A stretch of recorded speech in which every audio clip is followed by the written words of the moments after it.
Hello viewers, আজকে আমি আপনাদের মাঝে একটি নতুন পাহাড়ি ফল নিয়ে হাজির হয়েছি।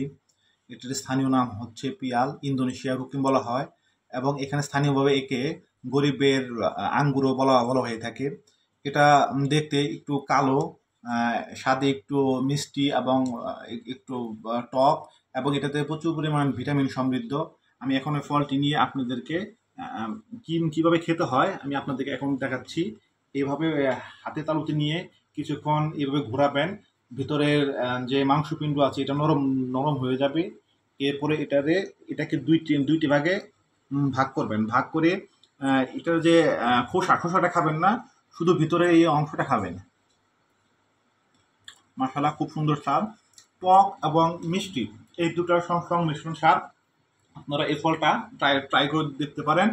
আর যদি আপনাদের এলাকায় পাওয়া যায় বা খেয়ে থাকেন বা কি নামে চিনেন বা কখন খেয়েছেন, কি অভিজ্ঞতা, একটু সবাইকে শেয়ার করবেন আমাকে।